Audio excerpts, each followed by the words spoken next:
Alikho elishona lingenazo ezalo yamukela ke nazi ezihamba phambili namuhla. Amaqembu asevulelekile ukukhalaza ngokhetho. Umhlaziyi uthi isimo sepolitiki siguqukile kanti bayaphela abantu ngesibhamu kwaSwayimane. Izindaba ze1KZN TV usifundelwa uSiyabonga wakaduma nina bezulu elidume esandlwane siyakhuleka.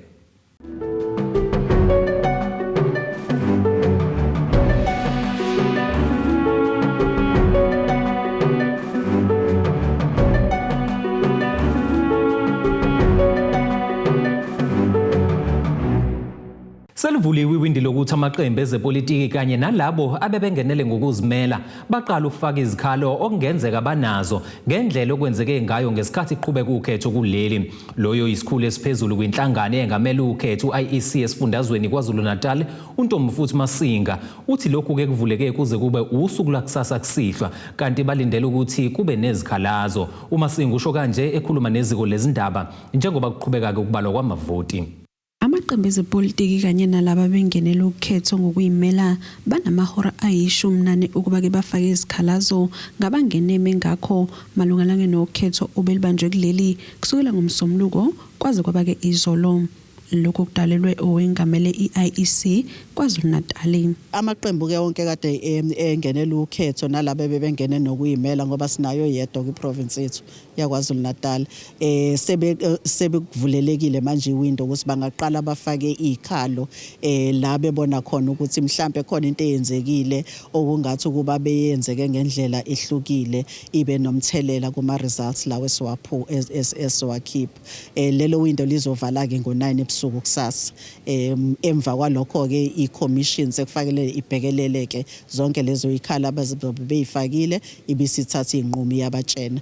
So kubalekile nje kodwa ukuthi lelo window lizovala ngo9 kusasa ukuze sikwazi ukuthi sithi sikhipha imphumela ngesonto ibe necommission isibe naso isikhathi sokuyibheka zonke. Sikungumlando ukuthi abantu bakuleli baphume ngobuningi babo badela amakhaza asekuseni nelanga bama online abade bephokophelele ukuvota. uMasinga uvumile ukuthi ke zibe khona ingqinamba uphinde waveza ukuthi ke kukhona umsebenzi walenhlangano oboshiwe. It is correct, there is an IEC official that was arrested. What had happened is that later on in the day, the official, he was an area manager of the Electoral Commission. Area managers are an integral part of our distribution value chain. They are the link between our storage sites and the voting stations. So the area manager had left, wanted to top up one of the items that we use at voting station. And when he went to the storage facility to pick up what needed to be topped up, he realized that they had left one box at the voting station in the morning during the dispatch and decided to take that box and take it back to the voting station. When he got back to the voting station, he was then accosted by members of political parties who wanted to know what is this box that you are sneaking into the voting station in the middle of voting. And they then called the SAPS and we checked and we established that it was the sealed box of additional ballots that had not been distributed. But because the SAPS was advised that all ballot papers had been issued in the morning, even though they were sealed and unused, they wanted him to go and answer for that at the police station, and the box was confiscated by the SAPS as well as part of the evidence because they wanted to investigate what was going on. We have been consulted, the matter is under investigation, but we have shared our version of what happened with the SAPS.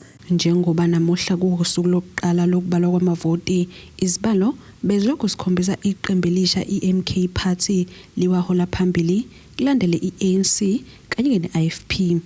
Abe-IEC badlulise amazwi enduduzo emndenini yababili abadlule emhlabeni, omunye ewake evenini ebelithwele abayovota eMlalazi kanti ke omunye ugwazwe ephuma kovota eMsinga.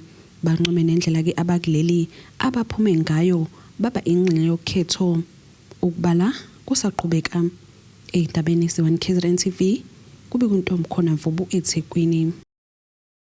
Umhlaziyi wezepolitiki uThobani Zikalala uthi umbono wangaphambilini ngokuqagula ngesimo semphumela yokhetho isiyaqinisekisa ukuthi isimo sepolitiki siguqukile ikakhulukazi KwaZulu-Natal. uZikalala usho lokho ekhuluma neziko lezindaba njengoba kuqhubeka uhlelo lokubalwa kwemiphumela yamavoti. Mbukele ekhaya siyakubingelela siyama ngesikhathi sakho na la ICC la qhubeka khona uhlelo lokubalwa kwamavoti. Usamningi kumsebenzi njengoba zisambalwa izifundo esakwazi ukuthi ziphothule no IEC wakwazi ukuthola ama results, wakwazi futhi ukwacubungula wacwaninga ukuthi ingabe ayikhona yini ngoba bayaveza ukuthi bazama ukunqanda lento ukuthi mangabe esefikile ama results esenenkinga sekhona ikhalazo kube ukuthi nabo khona izinto abangakwazanga ukuyibamba kusanesikhathi. Into esabonakalayo ngokwesifunda nangokwesifundazwe usuku lonke njengoba namhlanje iMK Party ngokwezifundo isihamba phambili, ngokwesifundazwe futhi nakhona isihamba phambili ilandela yona iANC, but iANC mobheka ngokwezibalo zayo iIFP ilandele eduze bese kuba iDA yona elele isini. Sinomhlaziyi wezepolitiki la uThobani Zikalala ozosithatha nje asibeke nokusibeka nje isithombeni ngesimo sepolitiki esisibonayo esiqhubakalayo kakhulukazi nakhona la esifundazweni KwaZulu-Natal. Socela kakhulu kulesi sifundazwe KwaZulu-Natal ngoba ngesikhathi amaqembu ezepolitiki kade khankasa eqhubeka imikhankaso wabe siwabona sinededelana nemicimbi door to door kakhulukazi nayona iANC ububona ukuthi leka babuholi bobuholo phezulu okubala nawo mengameli wayo iANC umnomzana Cyril Ramaphosa naye besimbona ephume ngena naye ehamba indaba ezahlukene kusona isifundazwe KwaZulu-Natal. Zikalala siyabonga ngesikhathi sakho. Zikalala khonto engifisa sibheke ngosuku namhlanje. Usuku lwayizolo ludlulile ebelikade libhekwe ngabomvu lokuvota kube kumhla ka29. But namhlanje siyabona imphumela iza ngezinye izinto. Sibona iqembu elisho kwiMK Party eliholwa owayengomengameli umnomzana Jacob Zuma lilokhu lihambe phambili. Kusakhela siphi isithombe ngokwezinga lezepolitiki lokho esikubonayo? Omunye uzothi sibona ukuguquguquka kwesimo, sibona amasondo omlando eguquguquka. Akujwayelekile ukuthi ingane esencane kangaka izalwe bese iyagijima ingagaqa. Sikujwayele ukubonakala kwamaqembu angaqhamuka ahlepha aqhamuka emaqembini amakhulu kakhulukazi African National Congress ebuya ezoyicontesta kodwa besingajwayele ukuyibona elizoqala lidlise logageni kangaka. Okokuqala lokho. Okwesibili kusifundisa enye into mhlawumbe bekusikhuluma yokuthi ipolitiki yaseNingizimu Afrika nepolitiki nje mhlawumbe yaseAfrika inalento esiyibiza ngepolitics of personalities. Okuchaza ukuthi ubuqu babantu buyinto kwipolitiki ebaluleke kakhulu okuyona yenza ukuthi ubone abantu abanjengomnomzana uJacob Zuma, abantu abanjengo Julius Malema mawukhuluma ngepolitiki yaseNingizimu Afrika kukancane ukuthi ukhulume ngeqembu ungakhulumanga ngomholi walo noma nabantu abathiza abakulona. Unfortunately eNingizimu Afrika sigcina si-invested kakhulu ekutheni into siyithanda kangakanani ubana simthanda kangani singabuki ama-facts aphambi kwethu. Uma bebuka nje inombolo ubuka nama-factors amaningi ubukubona ukuthi iqembu enjenge-MK Party belingeke libe ne-performance ebad kakhulu for iqembu eliqalayo. I mean if ubuka amaqembu angaphambili amaqembu anjengo-COPA njengo-EFF aqala eqhamuka ANC ayicontesta, all of them had gotten 66%. I mean COPE had gotten about 15%. So you couldn't, when you speak about someone like former President Jacob Zuma and think he's going to have a flop election. I think that anyone who thought that was maybe misled and didn't read and do that. But of course we're going to see IEC uthi most probably they will be able to declare ama results final maybe by Sunday. But umthetho ubavumela ukuthi at least banawo 7 days after elections ukubala ababalisise baphinde babalisise bese besinika ama results. Zikalala uqedile sabanga kakhulu ngesikhathi sakho. Sibonge Mahlasa, sibonge kubabukeli bakho be1 KZN TV. Thank you. Thobani Zikalala umhlaziyi wezepolitiki besikade sibheka nje ukuthi njengoba kukhona imphumela isikhashana esaphuma ngokwezepolitiki ingabe isifundazwe KwaZulu-Natal kukubekaphi lemphumela esikhashana esilokusibuka kuyaveza ukuthi iMK bekulindelekile ukuthi yenze kodwa bengalandekile ukuthi yenze ngalendlela ebonakala ngayo ngoba mawuthi uyabheka nje kulokhu kusile igap eshiyayo ingaphezulu kwamavoti awu 50,000 even namanje uyabona ukuthi kusaqhubeka kuba njalo. kodwa solokhu siqhubeka ke sikupha okwenzakalayo. Ungalandela i-page lethu lapha ya ku Facebook uthi 1KZN TV News, uzokwazi ukuthi uthole konke okwenzakalayo mayelana noguquko lwemphumela elokhu ingene njalo khona la e-ICC. Ngotebogo Sibisi wezindaba ze-1KZN TV ku channel 261 ngibika bukhome ICC eThekwini. Uhlalele ovalweni umphakathi wasoqaqeni kwaSwayimane kulandela ukwanda kwezigameko zokudutshulwa kwabantu ngokuthola kweziko lezindaba ze-1KZN TV kudutshulwe kwabulawa wesilisa izolo ebusuku ngaphandle kwesikhungo sokuvota. Amalungu omphakathi angathandanga ukudalulwa aveze ukuthi ke lesi sigameko sesine kulenyanga lokho kudutshulwa nje abantu. Owenhlangano engamele ukhetho uIEC Mkungundlovu Khulekani Mdatana uthi lesigameko asiphazamisanga ukhetho futhi bakholwa ukuthi asihlobene nezepolitiki. Luphethe ngezindaba ezimbi ukhetho esikhungweni sokuvota kwaSayimane eMshwathi kulandela isigameko sokudutshulwa kubulawe owesilisa ngaphandle kwesango. Ilungu lomphakathi lingathandanga ukudalulwa liyachaza lithi umufi ushonele endaweni yesigameko kwathi abanye balimala kabi. Bekuyinsizwakele ekade ibhizi ke nawo ngento zayo kakhulukazi bisebenza lo msebenzi wama abnormal ukeskhotha lama truck amakhulu athwala impahla enkulu. Usiyezwa kudutshuliwe kisona. Kukhona ke abathintakalile impela ngoba ukhona futhi untombazana okuthiwa nawo ulimalile usesibhedlela nomunye umfana naye ukuthiwa ushayekile impela edolweni. Esingakayizwa ke njengamanje ukuthi ke isimo sabo sinjani. Kodwa lo wakwaZuma impela ayikuthi wayi uphelele khona endaweni yesigameko. Isigameko sesine kulandelana kuqale kwadutshulwa nje ubaba Sishi ekseni eyele emsebenzini washawa nje ekseni kwabhlungu wayindaba ezibhlungu. Umnomzane nje obehlonipheke kakhulu esizweni ezisebenzela imisebenzi yakhe emaplazini enabantu akade ebaqashile besebenza okungukuthi imizi eminingi la belekela kakhulu ngoba bikwazi ukubeka iplate etafuleni. Kuthe kuqeda ungcwatshwa yena ubaba uSishi ensukwini futhi kwase kushawa umfana wakhe futhi ngenhlamvu. Nakhona ke sanenkingi ukuthi kwenzakalana emzini wodwa ubaba kade efihlo nje ngempela sonto sekuthi ngaphela ngisho iviki sekushaya umfana wakhe. Kuthe nje futhi ensukwini la omunye umfana wakhona la koXaba uthuthi ingane zesikole nje uzisala ema-crash naye kuthe mephume seqeda ukuthulula ingane la babemshaya la ecrossing ekseni ngabo 8. Owe-IEC Mkungundlovu uthi aliphazamisekanga ukhetho. Akuphazamisekanga khona kodwa phela into ebiyenzeka very close ne voting station kube khona ukuthuka nje kakhulu kubasebenzi kodwa ke nakhona njengoba ngisho ukuthi besisebenza kahle kakhulu namaphoyisa afikile nje agcwala amaningi ngoba bekukhona nemizwa yokuthi mhlawumbe isteshi simove necounting ingenziwa khona kuyobalelwa kwenye indawo. So ke nayo uma sizomova ke station noma icounting station kufuneka sithola i-authorization yamaphoyisa noma i-request evele emaphoyiseni ukuthi cha sibone ngathi akukho safe. So ke asiyitholanga into njengaleyo kodwa amaphoyisa asiqinisekisile ukuthi cha azodeploya nje asedeploya more ama-members abemaningi nje bonakala e-station. Amaphoyisa asiqinisekisile isigameko ezindabeni ze-1KZN TV ku-Ayanda Dube kwaSwayimane eMshwathi. Ake sihlabena nali ikhefu siyabuya nezinye.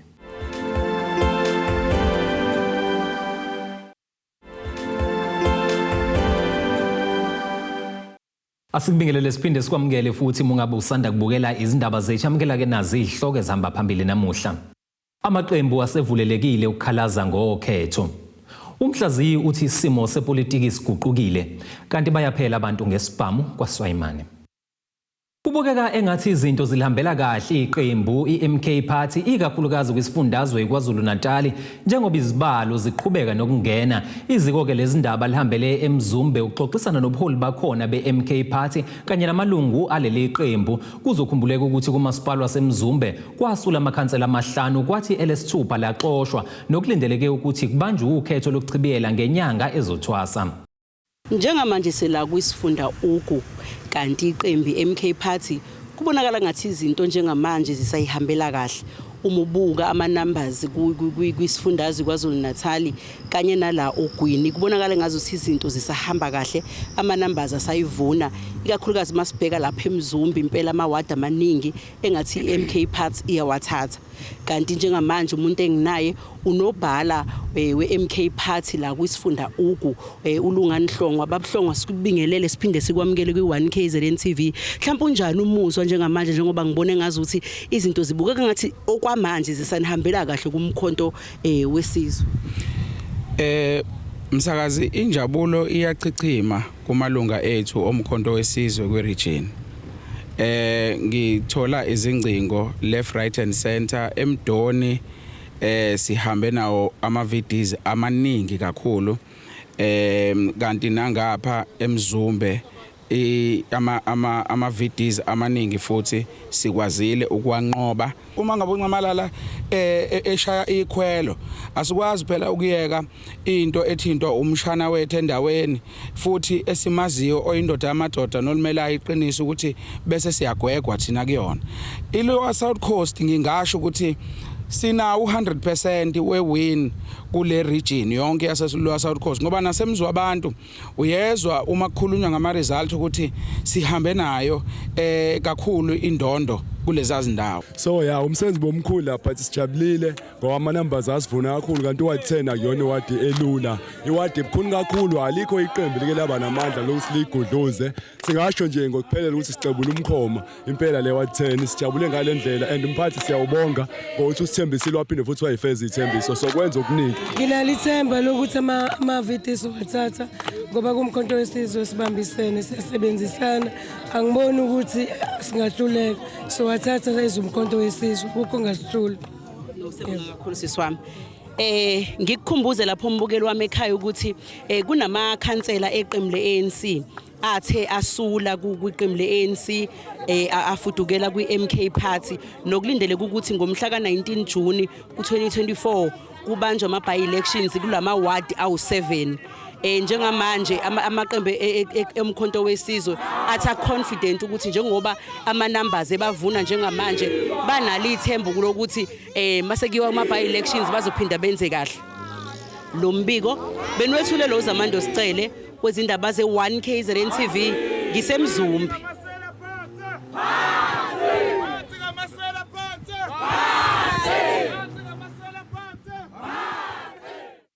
Usadidekile namanje umndeni wakaMthethwa endaweni yaseMatholeni kuward 10 kwesakaMthethwa kulandela ukushona kababa waleli khaya kade zama ukubhula umlilo obusho ubuhwangu washisa indlu nayo yonke impahla ebiphakathi. Ubaba uWilson Mthethwa uneminyaka engama28 ubudala kubikwa ukuthi uvukwe yisifo sofuba washonela egcekeni watholwa ngabantwana.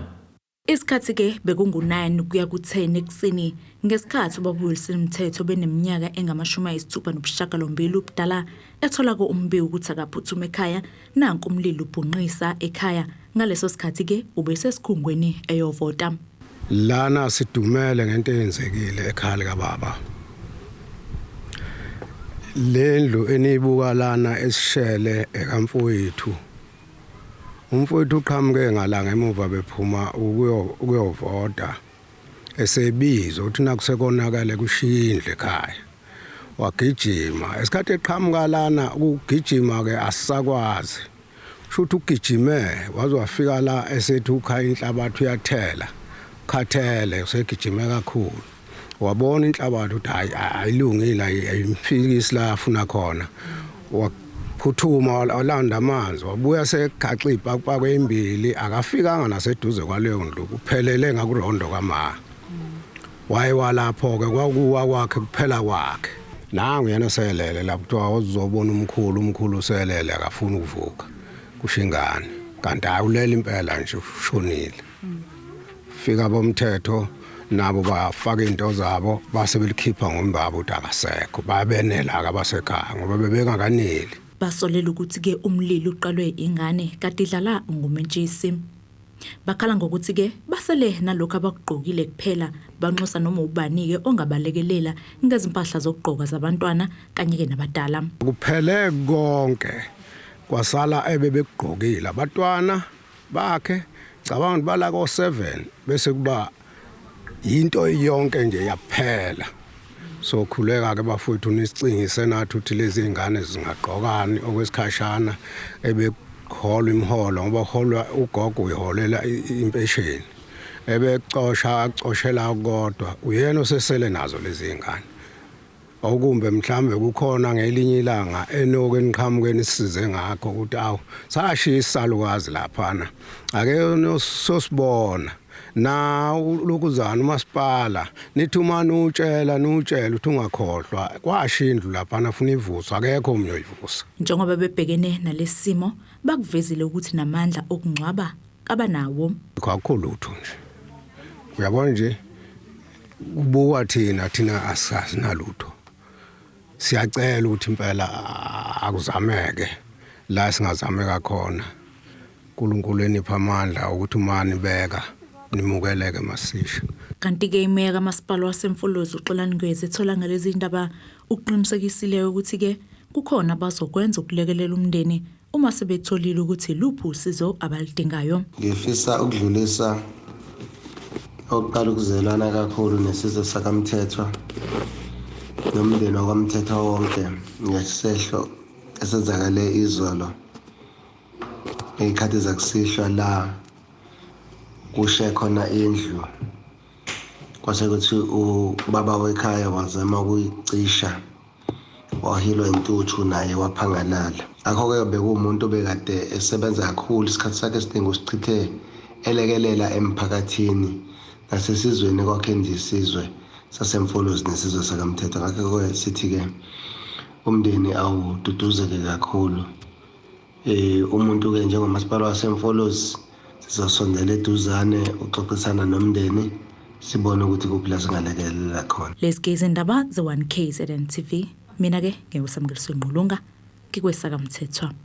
Kuhlukene imbono kwintsha seNewcastle ngamaqembu abawavutelile. Laba baveze kuba bayafisa ukuba amaqembu abawakhethile alenze iqiniso ikakhulukazi entsheni, kanti ke abanye baveze ukuba bavotile ngoba ke befezekisa ilungelo labo lokuzikhethela uhulumeni abawufisayo, kodwa ithemba ke abasenalo njengoba sekaningi bediceleleka phansi. Kuba elections abenzeka sinethemba nesifiso sokuthi kube noshintsho olukhulu emphakathini nakwindawo yonke yaseNewcastle. Sifisa nokuthi kube khona amathuba omsebenzi, iyouth esafisa ukuqhubeka ifunde ihambe yofunda, kube khona nama-funding abawatholayo ngenelele nasemakhaya. Khona abantu abadala abahleli abafisa ukusebenza kodwa abakhona ukusebenza, sabacelela nabo kube khona amathuba omsebenzi namanzi nogesi kungenelelwe. Khona imizi ehlala ingane ehlala nabo gogo kuphela, abekho abantu abadala abasebenzayo gogo bayasokola baphila ngemali yegrant. Lezo ingane ezifundile mhlawumbe no-matric.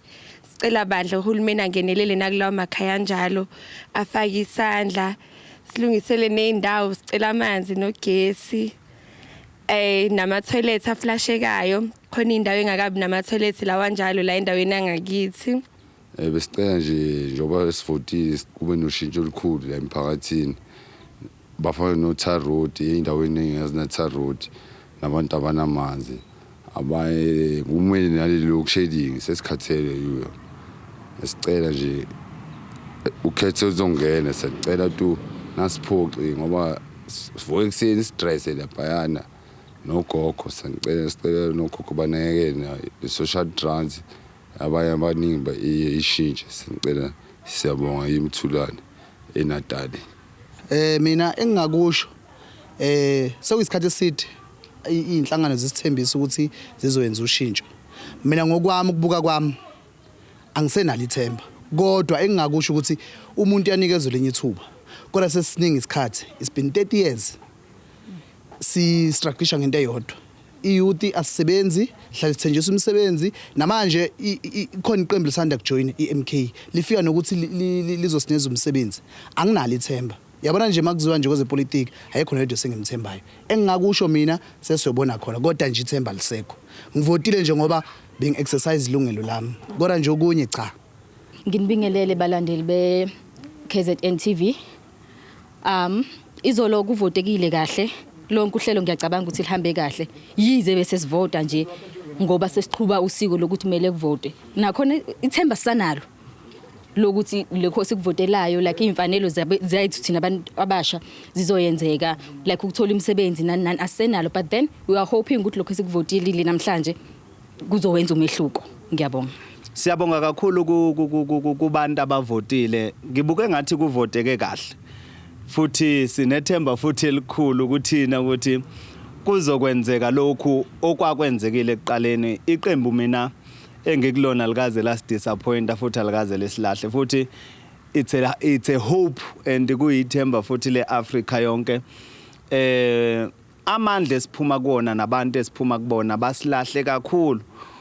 Balahlela intsha yethu phansi. Kukhona abaningi kuze size sikwazi ukuthi sishintshe sisuke kagogo sibuyele ekhaya ukuthi indlela esiphatheke ngayo kagogo ayizange ibe yinhle, but sisabuka nje ukuhamba kwezibalo, but nje kakhulu sinethemba elikhulu lokuthi iKZN ukusuka manje ukuya phambili sizokwazi ukuthi siphumelele futhi sibe nendlela esiya kuyona. Kuleli qophelo ake sihlabi ikhefu siyabuya nengosi yezomnotho yezemidlalo kanjalo nesibikezelo sezulu.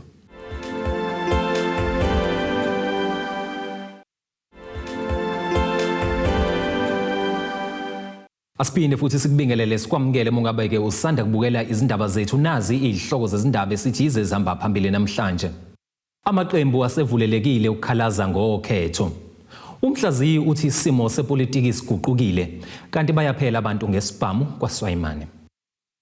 Kuleli qophelo singene sijule engosini yezomnotho.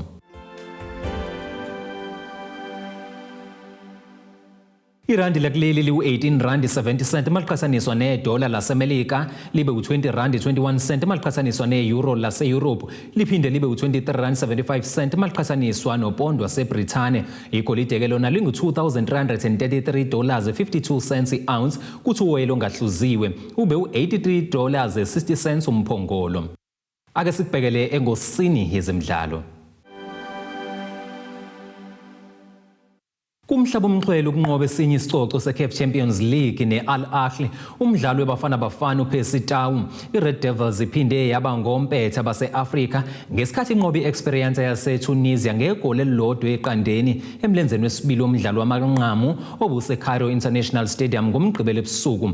uTau usenezindondo ezintathu zegolide zalomqhudelwano omkhulukazi wamaqembu ezwenikazi iAfrika. Isicoco ke sokuqala wasinqoba neMamelodi Sundowns ngesizini ka-2015-2016, esesibili wasithatha neAl Ahly ngesizini ka-2022-2023. Njengoba ke esethathe esinye futhi naleli qembu laseJiphethe, uyena yedwa ke umdlali wakuleli oseke wanqoba lesicoco amahlandla amathathu. Ake sikubhekele isimo sezulu esingalindeleka.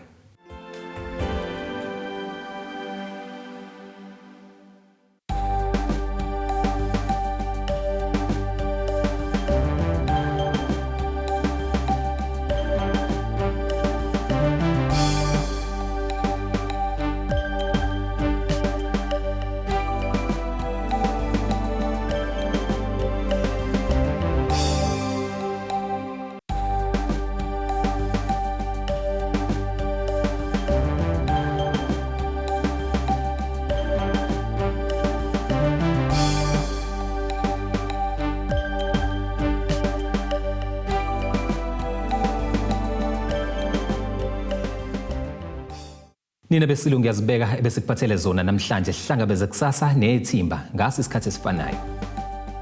Abethuli bethu bezindaba baxhaswe iThulis Bayview Bridal.